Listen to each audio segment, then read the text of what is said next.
கிறிஸ்துவில் பிரியமானவர்களே, ஆண்டவராகிய இயேசு கிறிஸ்துவின் நாமத்திலே உங்கள் யாவரையும் வாழ்த்தி ஆசிர்வதிக்கிறேன்.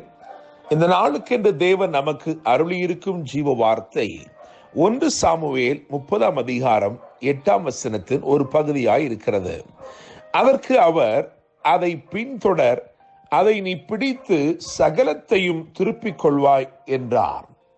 என கேட்கிற தேவனுடைய பிள்ளைகளே, அழுகிறதற்கு பலனில்லாமற் போகும் அளவும் அழுத பின் கர்த்தருக்குள் தன்னை திடப்படுத்திக் கொண்ட தாவீதுக்கு தேவன் அருளின வாக்குத்தத்த வசனம் தான் இது. இந்த நாளிலும் இந்த வார்த்தை தேவன் நமக்கு உறுதிப்படுத்தி இருக்கிறபடினால் நான் நம்புகிறேன், விசுவாசிக்கிறேன், இந்த நாள் நாம் சகலவற்றையும் திருப்பிக் கொள்ளும் ஒரு நாளாக இருக்கிறது. 1 சாமுவேல் 30ஆம் அதிகாரம் 1ஆம் வசனத்தை கவனிக்கும் பொழுது, தாவீதும் அவன் மனுஷரும் சிக்லாகுக்கு வந்து சேருகிறதற்குள்ளே என்று எழுதியிருக்கிறது. தாவீது பிந்திவிட்டபடியினால் ஏற்பட்ட இழப்பு, ஏற்பட்ட நஷ்டம், சற்றே பிந்திவிட்டதினால் ஏற்பட்ட இழப்புகளை இன்று தேவன் ஈடு செய்ய விரும்புகிறார். என கேட்கிற தேவனுடைய பிள்ளைகளே, ஏதோ சில காரியங்களிலே நாம் பிந்திவிட்டோம் என்பதனாலே அதை இழந்து நிற்கலாம். அப்படிப்பட்ட காரியங்களில் இன்றைக்கு தேவன் நமக்கு ஒரு அற்புதத்தை செய்ய போகிறார்.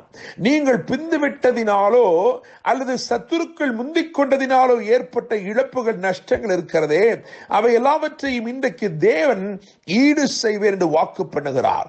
இன்று சகலவற்றையும் திருப்பிக் கொள்ளும் ஒரு நாளாய் இருக்கிறது.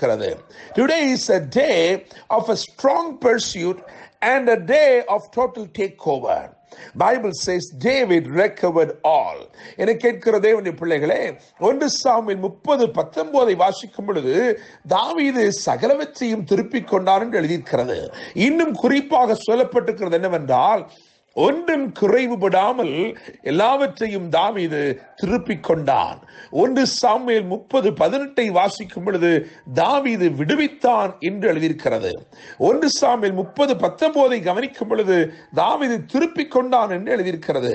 1 சாமுவேல் 30:20 வாசிக்கும் பொழுது தாவீது பிடித்து கொண்டான் என்று எழுதியிருக்கிறது. David rescued and set free everything. David was able to take over totally.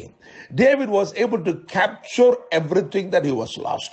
என்னை கேட்கிற தேவனுடைய பிள்ளைகளே, இந்த பகுதியிலே கர்த்தர் அவனுக்கு வாக்கு கொடுத்ததை அப்படியே நிறைவேற்றினார். அவர் அதை தொடர்ந்து போய் ஒன்றும் குறைவிடாமல், அதாவது சத்துருக்கள் கொள்ளையாடி கொண்டு போன எல்லாவற்றிலும், சிறியதிலும் பெரியதிலும், குமாரரிலும் குமாரத்திகளிலும் ஒன்றும் குறைவிடாமல் எல்லாவற்றையும் திருப்பிக் கொண்டான் தாவீது என்று எழுதியிருக்கிறது. ஆனாலும் இந்த பகுதியிலே நான் கர்த்தருடைய வார்த்தையை முன்னிட்டு 3 காரியங்களை விசேஷப்படுத்தி சொல்ல போகிறேன். அந்த 3 காரியங்களும் யாரை பற்றியது என்று சொன்னால், இதே 30ஆம் அதிகாரம் 1 சாமுவேல் 30ஆம் அதிகாரத்திலே 9, 10 ஆகிய வசனங்களை கவனித்து பார்க்கும் பொழுது, வாக்குத்தத்தத்தை பெற்ற பின்பும் ஒரு சிலர் விடாய்த்து போனதாக வேதம் சொல்லுகிறது. இவர்கள் வாக்குத்தத்தத்தை பெற்றார்கள். வாக்குத்தத்தத்தின் சத்தம் இவர்களுக்கும் தெள்ள தெளிவாய் தொனித்தது. ஆனாலும் அந்த பகுதியிலே, அதாவது வாக்குத்தத்தத்தை பெற்றுக்கொள்ளும்படிக்கு அந்த போராட்டத்திலே தங்களை ஈடுபடுத்த கூடாதபடிக்கு பலச்செய்யப்பட்டவர்களாய் அங்கே எழுதியிருக்கிறது, அவர்கள் பேசோர் ஆற்றை கடக்க கூடாமல் நின்று போனார்கள் என்று எழுதியிருக்கிறது. என கேட்கிற தேவனுடைய பிள்ளைகளே, ஒருவேளை நீங்கள் அப்படி சொல்லலாம், எனக்கு வாக்குத்தத்தம் உண்டு, ஆனாலும் அதை பெற்றுக்கொள்ளக்கூடிய விசுவாசம் எனக்கு இல்லை, அதை தொடர்ந்து போகக்கூடிய ஒரு திடமனதும் தைரியமும் எனக்கு இல்லை என்று சொல்லி தடுமாற்றத்தோடு காணப்படலாம். அப்படிப்பட்ட 200 பேர், the least among the warriors, அதாவது அவர்கள் உண்மையில் அவர்கள் பலவான்கள் தான், ஆனால் அவர்கள் பிரயாணிக்க கூடாதவர்களாய் அவர்கள் நின்று போனார்கள். அவர்கள் பலச்செய்யப்பட்டவர்களாய் நின்று போனார்கள். அப்படிப்பட்டவர்கள் வாழ்க்கையிலே நடந்த 3 காரியங்களை நான் உங்களுக்கு சொல்ல போகிறேன். அப்படிப்பட்டவர்களுக்கு தாவீது அருளின 3 காரியங்களை நான் உங்களுக்கு வரிசைப்படுத்த போகிறேன். முதலாவதாக 1 சாமுவேல் 30ஆம் அதிகாரம் 21ஆம் வசனத்தின்படி வேதம் சொல்லுகிறது, அவர்களுடைய சுக செய்தி விசாரித்தான் என்று சொல்லி, விடாய்த்து போனவர்களுடைய சுக செய்தியை தாவீது விசாரிக்கிறான். ஒருவேளை இந்த நாளிலே நீங்கள் விடாய்த்த நிலைமையில் இருக்கலாம். எனக்கு வாக்குத்தத்தம் அருளப்பட்டிருக்கிறது, விசுவாசிக்கிறேன், ஆனாலும் அந்த பாதையில் தொடரக்கூடாதவனாய் நான் நின்று போய் விட்டேன் என்று சொல்லிக் கொண்டிருக்கிறீர்களோ, உங்களை பார்த்து கர்த்தர் சொல்லுகிறார், இன்று அவர் உங்களுடைய சுக செய்தியை விசாரிக்கிறார். நீங்கள் நலமுடன் இருக்கிறீர்களா என்று உங்கள் சுக செய்தியை விசாரிக்கிறார். என கேட்கும் தேவனுடைய பிள்ளைகளே, தாவீது என்று சொன்னால் beloved என்ற அர்த்தம். பிரியமான தேவன் இன்னைக்கு உங்கள் சுக செய்தியை விசாரிக்கிறார். முதலாவது. இரண்டாவதாக 1 சாமுவேல் 30:25 கவனிக்கும் பொழுது அங்கே ஒரு சட்ட திருத்தத்தை கொண்டு வருகிறார். விடாய்த்து போனவர்களை விசேஷப்படுத்தும்படிக்கு ஒரு சட்ட திருத்தம். என கேட்கும் தேவனுடைய பிள்ளைகளே, கல்வாரி சிலுவையில் கிருபை வெளிப்பட்டு அது நிமித்தமாய் சில சட்ட திருத்தங்கள் ஏற்பட்டபடினாலே இன்னைக்கு நாம் எல்லாரும் ரட்சிக்கப்பட்டிருக்கிறோம். நம்முடைய சுக வாழ்வை விசாரிக்கிறார்.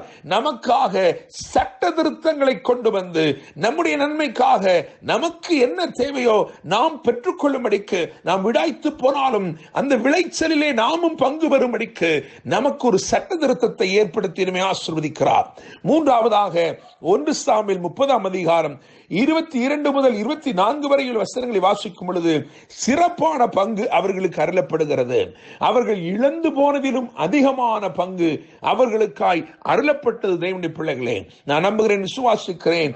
விசுவாசித்தும் வாக்குத்தத்தத்தை பெற்றும் விடாய்த்து போன ஒரு ஜனம் இருக்கிறது. ஒருவேளை நீங்கள் அது போல இருக்கிறீர்களோ, என்னால் தொடர முடியவில்லை, என்னால் தொடரக்கூடாதவனாய், பிரயாணிக்க கூடாதவனாய் நின்று போனேன் என்று சொல்லிக் கொண்டிருக்கிறீர்களோ, உங்களை பார்த்து ஆண்டவர் சொல்லுகிறார். முதலாவது, அவர் உங்கள் சுக செய்தி விசாரிக்கிறார்.